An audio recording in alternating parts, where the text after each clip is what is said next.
Welcome everyone. This is day 12 of our 21-day fast, and this is all about getting us ready for next. Whatever is next in your life, your family. Most of all, we're looking out for what is, or trying to hear God for what would be next for our Juniper Avenue Church family. We've gone through a lot in the last year and subsequent years, but now we're looking forward. We're going to start thinking about or engaging in looking forward to what God has for us next. No longer living in fear. We're knowing who we are and recognizing whose we are. We are looking at, again, 1 Peter chapter 2 and verse 9. And we've looked at that verse in respect to we are called a chosen people. We're called a royal priesthood. The latter part of this text now are two more distinctions, and the one we'll talk about today is maybe the simplest one. It's a holy nation. Being holy simply means that you've been set apart, that we've been separated from the riffraff.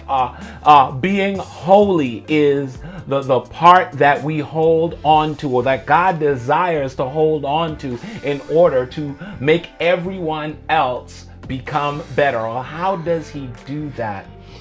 If you can think about this, in Exodus chapter 19 and verse 6, the Bible says that you will be for me a kingdom of priests and a holy nation. So we've reflected on being the kingdom, that royal priesthood, but now that second part is what God is looking for all of us who are a part of the church, or who call Jesus as Lord. You see, being a holy nation is just not about being set apart. It's about living up to a standard.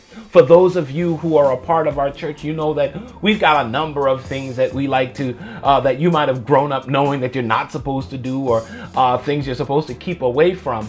But consider this as being a holy is being able to be at oneness with who God is, and there is no room in our lives for things that would be negative, for things that would tear us down, for things that would keep our focus off of where God would have us to be.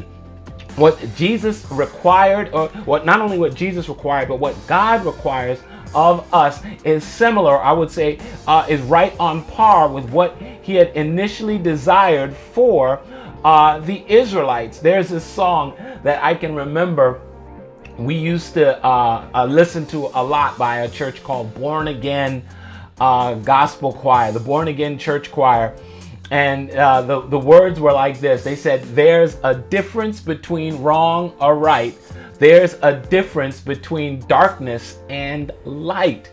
There's no compromise. We must draw the line. Sin is still a reproach, but holiness is right." As the people of God, we should still be looking forward to being holy. And being holy doesn't mean being better than, but it is striving for more than what we've been. It's being such that we no longer can live in dirty or disgusting or awful circumstances. That our desire is to not just clean up ourselves, but we want to see the areas around us become cleaner. Imagine that if you were to fall into a puddle of water that had been filled with mud, you would desire to get that stuff off of you as quickly as possible. But suppose you spend a whole lot of time in that muddy water, and that's all you know. Then being in clean water, while that's something you know about, you've been able to exist in that muddy place. You've been able to make a way for yourself in the muddy place. You've been able to at least tolerate the mud, so much so that the mud is no longer something you want to get rid of. It's something you actually see as a badge of achievement. I made it in the mud. I can live in the mud. But that is not God's desire for you or for me. God don't want you living in mud. Get out the mud. Holiness is right. There's a text that I wanted to focus on in the book of Deuteronomy, and just I don't want to take too much time. How much is my time doing? How are we doing on time? Deuteronomy 7:6 says, "For you are a people holy to the Lord your God. The Lord your God has chosen you to be people for his treasured possession out of all the peoples who are on the face of the earth."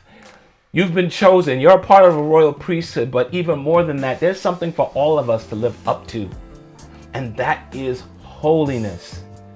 And holiness doesn't give you the big head. Holiness allows us all to recognize what's not right with us, and that we would keep striving for better, that we would strive for more, that we would seek to live as God has called us to live.